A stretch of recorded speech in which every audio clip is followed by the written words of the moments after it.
What's going on, everybody, and welcome back to my channel. On this channel, I plan to teach you about social media, photography, and maybe throw in some vlogs here and there. And this is a series that I was wanting to do for a very long time. Being a creative, you get to build relationships with a lot of creatives in your life, and I wanted to use this channel as a platform to introduce to you guys the people that I interact with, the people that inspire me, and tell you a little bit about their story, and we're just gonna kick it. So I'm gonna ask a couple questions to whoever's on this show, and today we have the great Jeff Britton, aka The Wanderer. A little bit about him: he's a creative to the purest. You know, if it's got to do with drawing, photography, I mean, you just get something to put in his hands, and he's creative. So, thank you. With that being said, I give you a little bit of intro. You can kind of intro yourself real quick. Okay, how far back am I going? Just who you are, and real quick, what do you do, or what do you love to do? All right, so what's up, guys? Jeff James. What do I love to do? Like you said, just kind of create, whether that's with a pencil, with a camera, woodwork, you name it. I just want to make. Yeah. And if you want to know more, you can check out his Instagram. We'll put it in the description. And you will definitely know what he does. Very, very talented guy. So, I mean, I think the one of the things that really, like when I think about you and really sticks out to me, like about you, is like what you do with the freaking pencil, man. Like I think that's crazy. Because like if I was to draw, like I can take pictures. I can do graphics design. I can do all this thing, but like with a pencil, like I'm drawing stick figures. That's so funny because with the opposite, I get too flustered like too quickly. Yeah. And I have no idea. You give me a computer, I can watch all the YouTube videos in the world. I won't be able to figure out. I just like to go basic pen and pencil and just make it happen. Dude, it's nuts. And like I said, you can check out his Instagram and check out his work. But so where did that begin? Like being, I would say, like being creative, or like what was like your first memory? Let's say this, what was your first memory of making something with your creative mind? Okay, so I say it goes back as far as 5 years old. That's when I can first remember it. Mm-hmm. So I broke I'm right-handed. So I broke my right wrist when I was 5 years old playing on the monkey bars. Okay. I'm in preschool. I'm trying to draw like I always do, and my cast just keeps breaking my crayons. And so for the duration of that time that I had a cast on, I couldn't draw, and it wasn't the same. So I think that's as far back, and I've just been drawing ever since. Yeah. So what is like like going into your like developing on, from what I've known is like that was kind of like the kickoff like of your creativity was drawing. Yes, absolutely. Drawing. So how did you get started drawing? What are like, some of the things that you've kind of started drawing at first? And I think early in the beginning it was more of like I would look at something and draw it and recreate it. So it was a lot of comic books, a lot of superheroes, things like that. As I got a little bit older and got more interested in other artists and their work, I would maybe try and do a spin-off of what they'd done, like the MC Eschers and the Edward Hoppers. Mm-hmm. But then I just kind of found that my style was all grayscale for the most part. Not a huge fan of color. Mm-hmm. And just it's become more so lately just life events or things that's happened in my past. I just try to put it on paper in some form. So I think that's really cool is because I've seen you and following you and stuff like that. Like, you'll go out and explore, and you'll come across a spot and you'll just post up and you'll draw what you see. Yeah. One of the things that sticked out to me is I think you drew when you went hiking in the mountains, drawing like the landscape there, and I can't remember exactly what it was, but San Francisco. I feel like there was something in San Francisco. No, you know what it was? It was when you were in the Apple store and you drew on the pad. And you drew on the pad because you posted in your story. You were like, "Is this gonna work, or how does this look?" Or like whatever. I tried to give the iPad a chance because it was the closest thing to like an electronic pencil and paper I could find. Still wasn't the same. So how do you feel about that? Like paper, pencil, or a tablet? Oh, paper and pencil all the way. Yeah. I bought one. Let's get this. Yeah. I bought, was it the iPad Pro, the 12-inch, the Works, the pen. Bought it, swiped the card, took it home, started drawing on it. within the hour, I had like a panic attack. I was like, this is weird. I don't like this. I boxed it back up as neatly as possible. I took it back. He's like, you don't like it? I was like, nope. Yeah. I'm going to Michael's. So I'm out of here. Straight paper and pencil and Yeah. erasers and what all that. That's amazing. And that's an art that is with, technology growing and everything. Like it's something that you really don't see much of as much as you used to. Like there's still people that are around that are doing it. It's interesting that you say that, because even when I was younger, all the my influences from like parents and family members and just the older people in my life were like, you're gonna have to learn, and this was in 2005, 6, so on and so forth. They're like, you're gonna have to learn like on the computer. Everything's going to computers. And that's even then. They're like, this is the big push. I'm like, then I'm not. If it's gonna be on a computer, I'm probably not gonna pursue it, because I am just pen. Kind of like accepting it. Yeah. Which is really cool. Because it's just like there's some people, no doubt, like there's some really talented people that can go on the iPad and do some pretty amazing things. I mean, I know a guy, Quantel, he's ridiculous on that thing. But I love the nostalgia of it, man. Like I really, I got a Polaroid camera, bought months ago, and just like, we're progressing like so fast, like in the world. So it's and kind like, of fun to slow down a little bit and just kind of like back to the basics a little bit. And some of like the hiking and those kind of things. It wasn't to go out and draw the best mountain or come up with the best. It was just to take a break from this fast-paced electronic art world that it seems to be becoming. And so I'll just go out, take a break, no phones, no nothing, and just draw. And that kind of like, it's like a segue to the topic and everything like that. But, social media is a beast.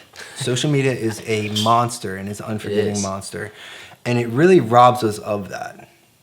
No, absolutely. It's right? And it's a tough place for an artist, no matter what your outlet is, whether that's painting, drawing, photography. I mean, you're putting your stuff out there in front of potentially millions and millions of people to judge your work.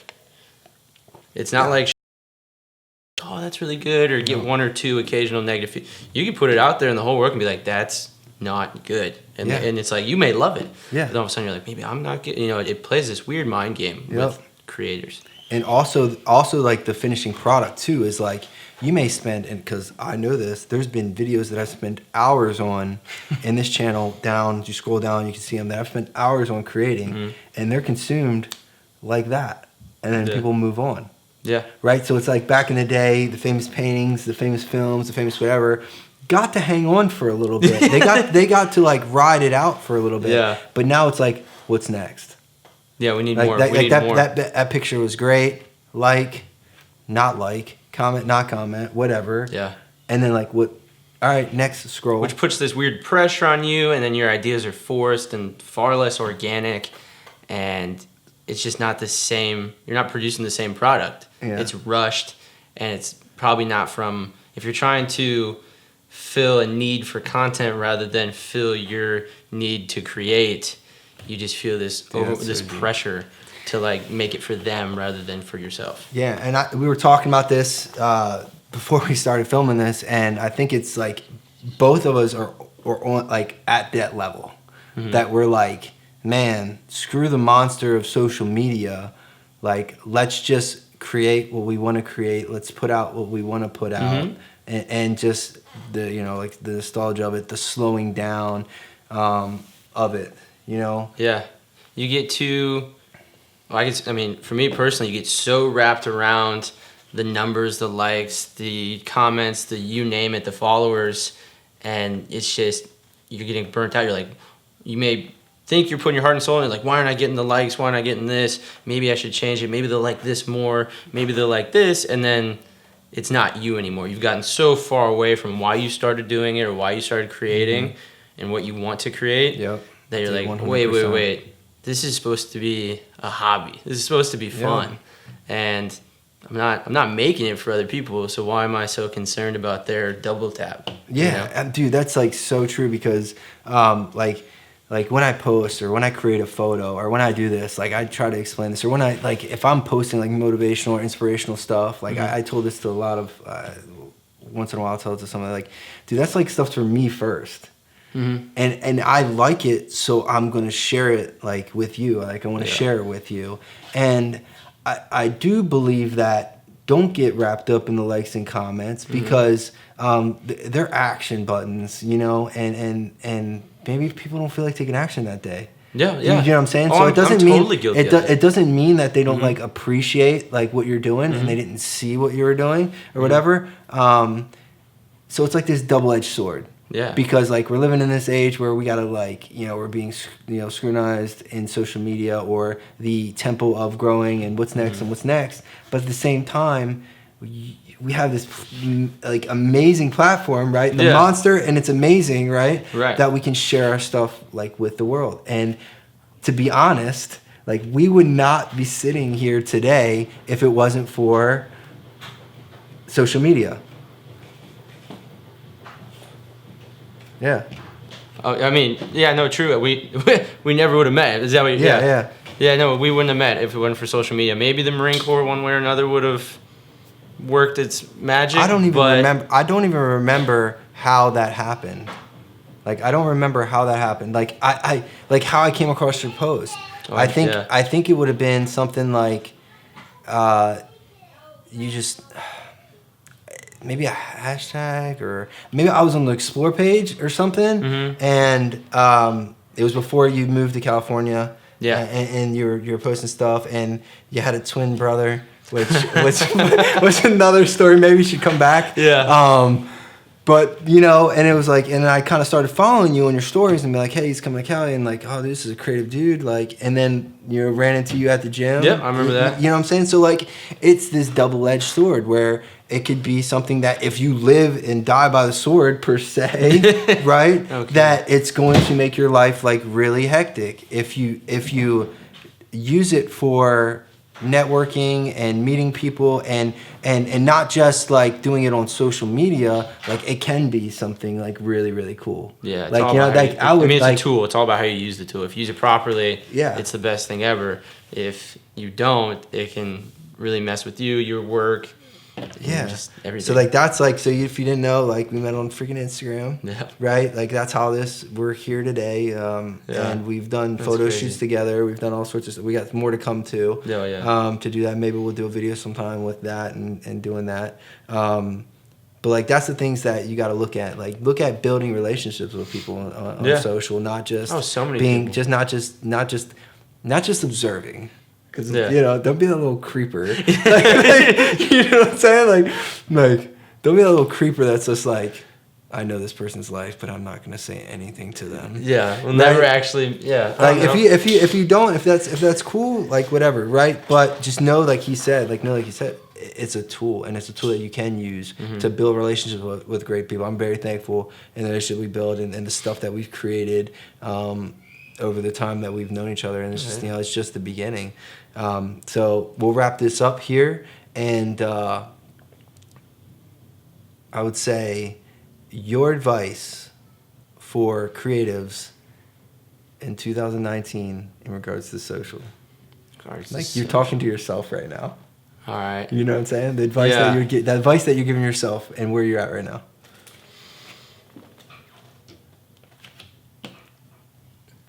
Pretty cliche. Forget the numbers. Forget the likes, the followers, all that stuff. It doesn't matter. You can put out your best work. It doesn't mean that day you're gonna get that double tap. So ignore that stuff. If you want to make something, make it for you. If you don't feel like making something, don't feel like you need to feed this demand for creating content.